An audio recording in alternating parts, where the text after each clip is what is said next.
दोस्तों, भक्ति सेवा और सच्चे मन से की गई प्रार्थना हमेशा फलदायी होती है। ईश्वर अपने भक्तों की सच्ची भक्ति को कभी निराश नहीं करते और उन्हें सुख, शांति और समृद्धि का आशीर्वाद देते हैं। दोस्तों, आज हम जो भी फल भोग रहे हैं वह हमारे पिछले जन्मों के कर्म के कारण है। वह हमारा प्रारब्ध कहलाता है। वह फल कर्ता को भोगना ही पड़ता है। कर्मों का फल हमें अवश्य मिलता है। जैसे भी कर्म किए होंगे वैसे ही फल मिलेगा, लेकिन हम इस बात को समय पर समझ ही नहीं पाते। जब तक हमें इस बात का ज्ञान होता है कि हमने भी कर्म किए हैं, उनका परिणाम क्या होगा, तब तक समय बहुत अधिक बीत चुका होता है। नमस्कार दोस्तों, डे इंस्पायर्ड 744 यूट्यूब चैनल में आपका दिल से स्वागत है। हम अपने जीवन जैसे कर्म करते हैं, उनका वैसा ही फल हमें इस जीवन में भोगना पड़ता है। प्रत्येक कर्म का कुछ ना कुछ फल होता है। दोस्तों, आज हम आपको सुनाएंगे एक बूढ़ी औरत और उसकी 3 बहुओं की कहानी जो अपने कर्मों की वजह से कुतिया बन गई। दोस्तों, आज की कहानी बड़ी ही ज्ञानवर्धक है। मेरा आपसे निवेदन है कि कहानी को अंत तक जरूर सुनो। एक छोटे से गाँव में एक बूढ़ी माँ रहती थी। उसकी 3 बहुएं और 3 बेटे थे। बूढ़ी माँ बहुत धार्मिक थी और हर दिन पूजा पाठ में समय बिताती थी। वह सुबह सुबह उठकर गंगा स्नान करने जाती और ईश्वर की पूजा करती थी। कार्तिक महीने में वह विशेष रूप से स्नान और पूजा करती थी। इस दौरान वह माखन मिश्री, दही मिश्री और तुलसी के पत्तों का भोग भगवान को चढ़ाती थी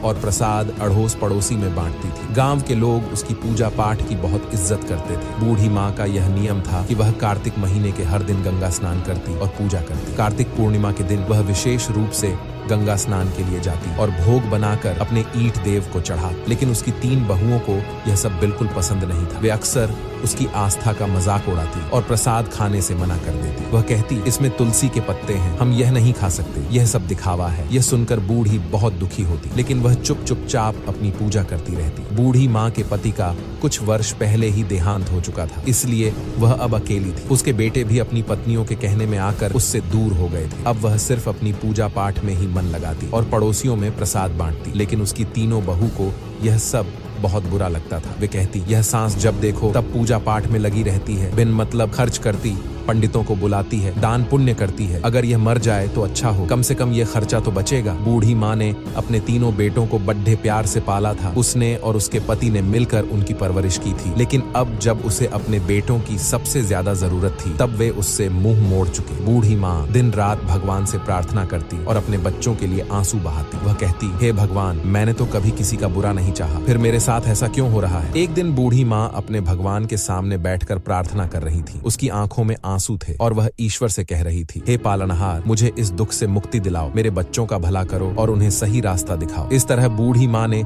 अपने पूजा पाठ और दान पुण्य के नियमों को नहीं छोड़ा। लेकिन उसकी 3 बहुओं ने ठान लिया था कि वे अब इस घर में नहीं रहेंगी और बंटवारा करके अलग हो जाएंगी। वे सोचती, अगर हम अलग हो जाएं तो अपनी मर्जी से रह सकेंगे और सांस की पूजा पाठ के खर्चे से बच सकेंगे। 3 बहुओं ने एक दिन आप में बात की और बंटवारे की योजना बनाई। उन्होंने अपने पतियों से कहना शुरू किया कि अब हमें अलग हो जाना चाहिए। छोटी बहू ने अपने पति से कहा, देखिए, बड़े भैया के बच्चे बड़े हो रहे हैं और हमारे बच्चे छोटे हैं। हमें अभी बहुत मेहनत करनी है, बच्चों को पढ़ाना है। अगर हम अलग हो जाएंगे तो अपने बच्चों की अच्छी तरह से देखभाल कर पाएंगे। सांस का खर्चा बहुत ज्यादा है, हर समय पूजा पाठ में लगी रहती है और बहुत पैसा खर्च करती। दूसरी बहू ने भी अपने पति को समझाया, देखिए, अब बंटवारा हो जाना चाहिए, हम अपनी मर्जी से रहेंगे। क्या खर्चा करना है, क्या नहीं करना है, यह हम खुद तय करेंगे। सांस के नखरे और खर्चे अब बर्दाश्त नहीं होते। हमें अलग रहकर अपने बच्चों का ध्यान रखना है। बड़ी बहू ने भी अपने पति से यही बात कही। बच्चे बड़े हो रहे हैं, कल उनका शादी ब्याह करना है। पैसे कमाते रहेंगे और सांस का खर्चा करते रहेंगे तो कैसे चलेगा। हमारे बच्चों का भविष्य सुरक्षित करना है तो हमें अलग होना ही पड़ेगा। 3 बहुओं ने अपने अपने पतियों को समझा बुझाकर उनके मन में बंटवारे की बात डाल दी। 3 भाई अब बंटवारे के लिए तैयार हो गए। गाँव के बड़ों को बुलाया गया और घर का बंटवारा करने की बात हुई। 3 बहुएं भी बंटवारे में हिस्सा लेने के लिए तैयार हो गए। गांव के बड़े लोगों ने घर का 4 हिस्सों में बंटवारा किया, 3 बेटों के लिए और एक बूढ़ी माँ के लिए। घर का सारा सामान भी 4 हिस्सों में बांट दिया गया। बूढ़ी माँ अब अकेली रह गई। पंचायत ने अपना फैसला सुनाया और चले गए। 3 बहुओं ने अपना अपना सामान अपने अपने हिस्से में रख लिया। बूढ़ी माँ हिस्से में जो झोपड़ी थी वह उसमें रहने लगी। अब वह अकेली और अपने बेटों से निराश होकर अपने ईश्वर से प्रार्थना करती रहती थी। वह रोज सुबह जल्दी उठकर गंगा स्नान करती, और भगवान विष्णु और माता लक्ष्मी की पूजा करती। वह पहले की तरह भोग बनाकर भगवान को चढ़ाती और फिर अड़ोस पड़ोस में प्रसाद बांटती। लेकिन अब वह बहुत अकेली हो गई थी। उसके तीनों बेटों ने उससे मुंह मोड़ लिया था और उसकी बहुओं ने उसे घर से बाहर कर दिया था। वह रोज भगवान से प्रार्थना करती, हे भगवान, मुझे इस दुख से छुटकारा दिलाओ, मेरे बच्चों का भला करो और उन्हें सही रास्ता दिखाओ। बूढ़ी माँ के पास जो थोड़ा बहुत आटा, दाल और चावल था, वो उसी से काम चलाती। वह सोचती है, अब मुझे अपनी जिंदगी इसी तरह गुजारनी पड़ेगी। मेरे बच्चों ने तो मुझे छोड़ दिया है, लेकिन मैं ईश्वर की भक्ति नहीं छोड़ूंगी। उसकी भक्ति कोई कमी नहीं आई। वह हर रोज तुलसी के पत्तों से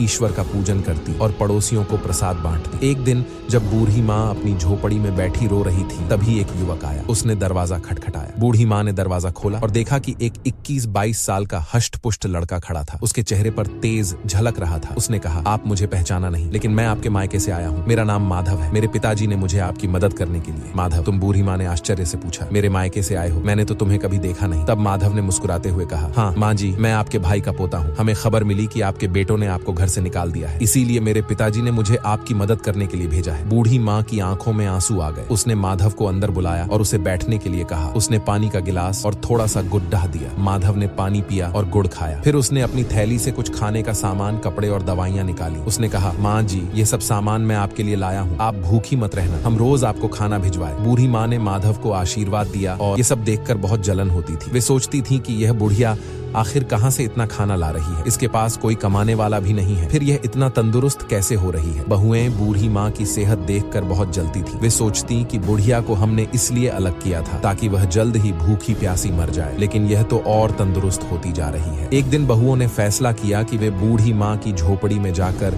पता लगाएंगी कि वहाँ क्या हो रहा है। अगले दिन जब बूढ़ी माँ गंगा स्नान के लिए गई हुई थी, तभी तीनों बहुएं उसकी झोपड़ी में घुस गई। वहाँ उन्होंने देखा कि झोपड़ी में दाल, चावल, आटा, मसाले, सूखे मेवे और कई तरह का अच्छा खाना रखा हुआ है। बहुएं हैरान रह गई। वे आपस में बातें करने लगी कि यह बूढ़ी इतनी चालाक निकली, हमें लगता था कि यह भूखी प्यासी मर रही है, लेकिन यहाँ तो हर चीज का भंडार है। बड्ढी बहू ने कहा, इसने जरूर हमारे घर से चोरी करके यह सब जमा किया है। हम काम लगी रहती थी और यह चोरी चोरी अपना घर भरती रही, अब इसे सबक सिखाना होगा। बड़ी बहू ने कहा, हाँ, हमें इसे मजा चखा चाहिए, देखते हैं कि इसने यहाँ क्या जमा किया है। छोटी बहू ने भी सहमति जताई, सही कहा, हमें इसके खिलाफ कुछ करना होगा। तीनों बहुएं झोली भर भर कर सामान अपने घर ले जाने लगी। जैसे ही उन्होंने खाने का सामान उठाया, उन्होंने देखा कि उसमें तुलसी के पत्ते हैं। गुस्से में आकर उन्होंने तुलसी के पत्ते नाली में फेंक दिए। ये देखकर वे और भी क्रोधित हो गई और सामान उठाकर बाहर जाने लगी। तभी एक अजीब घटना घटी। तीनों बहुओं ने देखा कि उनके हाथ पैर धीरे धीरे कुत्ते के पंजों में बदलने लगे। वे डर गई और चिल्लाने लगी, लेकिन कोई उनकी मदद नहीं कर पाया। कुछ ही पलों में बहुएं कुतिया बन गई। गांव में हड़कंप मच गया। कुछ देर बाद बच्चों और पतियों ने जब यह देखा तो वे हैरान रह गए। उन तीनों के बच्चे चिल्लाने लगे, मम्मी, कुतिया बन गई है, पापा देखो मम्मी को क्या हो गया। तीनों बहुओं के पति समझ नहीं पा रहे थे कि यह कैसे हुआ। उन्होंने कोशिश की कि कुतिया को घर से बाहर भगाएं, लेकिन वे घर छोड़ने को तैयार नहीं थे। वे अपनी भाषा में कुछ समझाने की कोशिश कर रही थी, लेकिन कोई उनकी बात नहीं समझ पा रहा था। बच्चे रो रहे थे और पतियों को भी रोना आ रहा था। उन्होंने अपने बच्चों को संभालते हुए कहा, चलो अब कुछ नहीं किया जा सकता, हमें माँ का इंतजार करना होगा, शायद वही कुछ हल बता सके। गांव के लोग भी इकट्ठा हो गए और सोचने लगे कि यह अनहोनी कैसे हुई। सबने बूढ़ी माँ की वापसी का इंतजार करने का फैसला किया। बूढ़ माँ को अब अपने रोज के जीवन में थोड़ी राहत मिल रही थी। माधव रोज खाना रख जाता था और बूढ़ी माँ ईश्वर का भोग लगाकर पहले की तरह प्रसाद बांटती थी, लेकिन उसे इस बात का कोई अंदाजा नहीं था कि उसके घर में क्या हो रहा है। उसे यही लगता था कि सब कुछ पहले जैसा ही चल रहा है। इधर तीनों बहुएं कुतिया बनकर घर के आंगन में बैठी थी। उनके पतियों को घर का सारा काम करना पड़ रहा था। वे बहुत परेशान थे और अपनी पत्नियों की वापसी का इंतजार कर रहे थे। गांव के लोग भी इस अजीब घटना से हैरान थे। हर कोई यही कहता था कि यह सब बूढ़ी माँ की भक्ति और उसकी तपस्या का फल है। गांव के कुछ लोगों ने बूढ़ी माँ को गंगा स्नान के लिए जाते देखा। उन्होंने सोचा कि अब उसे सारी बात बतानी चाहिए। वे उसके पास गए और बोले, माँ, तुम्हारे घर में कुछ अजीब हो रहा है, तुम्हारी तीनों बहुएं कुतिया बन गई हैं। बूढ़ी माँ को यह सुनकर बहुत आश्चर्य हुआ। उसने सोचा कि यह कैसे संभव हो सकता है। उसने तुरंत गंगा स्नान किया और घर की ओर लौट पड़ी। उसके दिल में बहुत सारी आशंकाएं थीं। उसने भगवान से प्रार्थना की, हे भगवान, मेरे घर की रक्षा करना और मेरे बच्चों को सही रास्ता दिखाना। बूढ़ी माँ घर पहुंची तो उसने देखा कि गांव के लोग उसके घर के सामने इकट्ठा थे। उसने पूछा, क्या हुआ? यहाँ इतनी भीड़ क्यों लगी है? गांव वालों ने उसे सारी घटना बताई। बूढ़ी माँ ने अपने बेटों को बुलाया और पूछा, ये सब कैसे हुआ? तुम लोगों ने क्या किया? बेटों ने रोते हुए अपनी माँ को सारी कहानी सुनाई। उन्होंने कहा, माँ, हमसे बहुत बड़ी गलती हो गई। हमारी पत्नियों ने आपके सामान को नाली में फेंक दिया था और उसी समय वे कुतिया बन गई। अब हमें नहीं पता कि उन्हें कैसे ठीक करें। बूढ़ी माँ ने अपने बेटों को दिलासा दिया और कहा, ऊपर वाला सब ठीक करेंगे, तुम लोग घबराओ मत। बूढ़ी माँ ने अपने भगवान से प्रार्थना की और उनसे समाधान मांगा। उसने सोचा कि शायद किसी साधु बाबा या महात्मा के पास इसका समाधान हो सकता है। वह तुरंत पास के एक नगर में एक साधु बाबा के पास गई और उन्हें सारा हाल बताया। साधु बाबा ने ध्यान से सारी बातें और कहा, यह सब तुम्हारी भक्ति और तपस्या का फल है, लेकिन चिंता मत करो, इसका उपाय भी है। बूढ़ी माँ ने पूछा, बाबा कृपया मुझे उपाय बता, मैं अपने बच्चों को इस हालत में नहीं देख सकती। साधु बाबा ने कहा, तुम्हें कार्तिक महीने में विशेष पूजा करनी होगी। तुम्हारे स्नान के पानी से तुम्हारी बहुओं को नहलाना होगा और ब्राह्मणों को भोजन कराकर उनके झूठे भोजन को बहुओं को खिलाना होगा। इससे वे अपने असली रूप में वापस आ जाएंगी। बूढ़ी माँ ने साधु बाबा को धन्यवाद दिया और अपने घर जाकर बेटों को यह उपाय बताया। बेटों ने कहा, माँ, हम तुम हर बात मानेंगे, हम इस उपाय को जरूर पूरा करेंगे। बूढ़ी माँ ने कार्तिक महीने की विशेष पूजा की तैयारी शुरू कर दी। उसके तीनों बेटे और गांव के लोग भी इस पूजा में मदद करने लगे। बेटों ने मिलकर पूजा का सारा सामान इकट्ठा किया और भगवान के लिए भोग बनाने की व्यवस्था की। हर सुबह बूढ़ी माँ गंगा स्नान के लिए जाती और स्नान के पानी को एकत्रित करती। उसके बाद वह भगवान की पूजा करती और फिर अपने पड़ोसियों को प्रसाद बांटती। इस बीच तीनों बहुएं अभी भी कुतिया के रूप में घर के आंगन में बैठी रहती। उनके पतियों को घर का सारा काम करना पड़ता था। बच्चों को अपनी माताओं की बहुत याद आती थी और वे अक्सर रोते हुए अपनी दादी से कहते, दादी माँ ठीक होंगी, हमें हमारी माँ वापस चाहिए। बूढ़ी माँ बच्चों को दिलासा देती और कहती, बेटा भगवान सब ठीक करेंगे, तुम लोग धैर्य रखो और प्रार्थना करो। बच्चों को शांत करने के लिए वह उनसे कहानियां सुनाती और उनके साथ समय बिताती। बूढ़ी माँ ने पूजा के लिए 5 ब्राह्मणों को बुलवाया। बेटों ने भी अपनी ओर से 5 ब्राह्मणों को बुलाया। इस प्रकार कुल 21 ब्राह्मणों को बुलाया गया। ब्राह्मणों के लिए विशेष भोग तैयार किया गया। कार्तिक पूर्णिमा का दिन आया और बूढ़ी माँ ने अपने बेटों की मदद से ब्राह्मण भोजन की तैयारी की। सुबह सुबह सभी ब्राह्मणों को आमंत्रित किया गया और उन्हें विशेष पकवान बनाकर खिलाया गया। ब्राह्मण भोजन के बाद बूढ़ी माँ ने सबके पैर छुए और भगवान से प्रार्थना की है, भगवान मेरी बहुओं को उनके पूर्व रूप में वापस लाओ, मेरे कार्तिक स्नान और पूजा का फल उन्हें मिले। ब्राह्मणों ने तृप्त होकर भोजन किया और बूढ़ी माँ को आशीर्वाद दिया और उन्होंने कहा, माई, आपकी पूजा और तपस्या सफल होगी, ईश्वर आपकी प्रार्थना अवश्य। ब्राह्मण भोजन के बाद बूढ़ी माँ तीनों बहुओं को बुलाया। तीनों कुतिया भगवान के भोग के झूठे भोजन को बड़े प्रेम से खाने लगी। बूढ़ी माँ ने उनके ऊपर गंगा जल छिड़का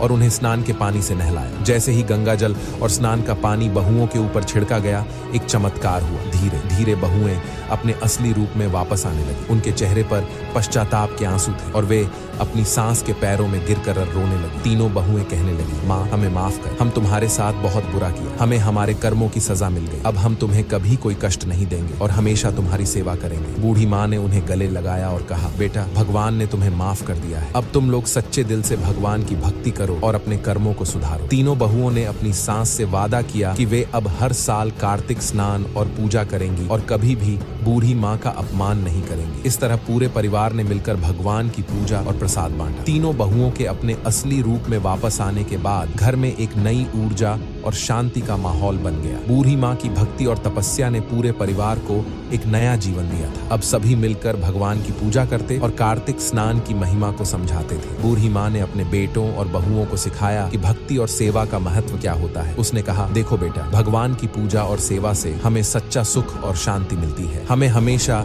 सच्चे दिल से भक्ति करनी चाहिए और दूसरों की मदद करनी चाहिए। बड़ी बहू ने कहा, माँ, हम अब समझ गए हैं कि भगवान की पूजा का क्या महत्व है। हम हर साल कार्तिक स्नान करेंगे और भक्ति जीवन झिंग। बड़ी बहू ने भी अपनी माँ से कहा, माँ, हमें माफ कर दो, हमने तुम्हारे साथ बहुत किया, अब हम तुम्हारी सेवा करेंगे और तुम्हारे साथ मिलकर भगवान की पूजा करेंगे। छोटी बहू ने भी अपनी माँ से वादा किया, माँ, अब हम सब मिलकर रहेंगे और कोई भी तुम्हें कभी तकलीफ नहीं देगा। हम हर साल कार्तिक स्नान और पूजा करेंगे। बूढ़ी माँ बहुत खुश हुई और अपने बच्चों को आशीर्वाद दिया। अब घर में सब मिलजुल कर रहने लगे। अगले साल कार्तिक पूर्णिमा के दिन पूरे परिवार ने मिलकर विशेष पूजा का आयोजन किया। घर को सजाया गया और भगवान विष्णु और माता लक्ष्मी की विशेष आराधना की गई। तीनों बहुएं सुबह सुबह उठकर स्नान के लिए गई और स्नान के बाद भगवान का भोग तैयार किया। बूढ़ी माँ ने सभी को सिखाया कि कैसे तुलसी के पत्तों का उपयोग करना है और भगवान का भोग लगाना है। उसने कहा, तुलसी के पत्तों में दिव्य शक्ति होती है और भगवान यह बहुत प्रिय है। हमें सच्चे मन का से पूजा करनी चाहिए और भगवान भोग लगाना चाहिए। तीनों बहुओं ने पूरी श्रद्धा के साथ पूजा की और भगवान का भोग लगाया। उसके बाद सभी ने मिलकर प्रसाद बांटा और गांव के लोगों को भी बुलाया। गांव के लोग भी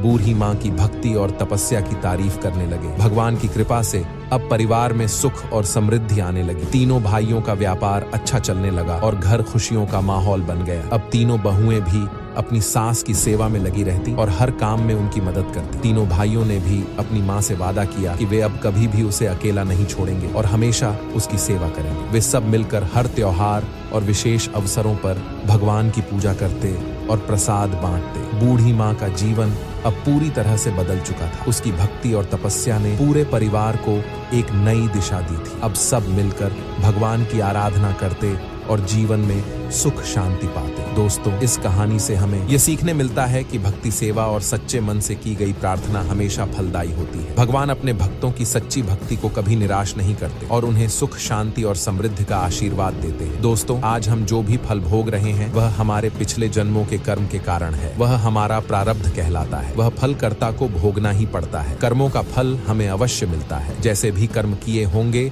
वैसा ही फल मिलेगा। लेकिन हम इस बात को समय से समझ ही नहीं पाते। जब तक हमें इस बात का ज्ञान होता है कि हमने जो भी कर्म किए हैं उनका परिणाम क्या होगा, तब तक समय बहुत अधिक बीत चुका होता है। तो दोस्तों, कैसी लगी आपको ये कहानी? आप हमें कमेंट सेक्शन में जरूर बताना और अच्छी लगी हो तो इस चैनल को सब्सक्राइब जरूर कर लेना। तो चलिए मिलते हैं ऐसी ही कोई नई कहानी में। तब तक के लिए अपना ख्याल रखिए। धन्यवाद और नमोह बुद्ध।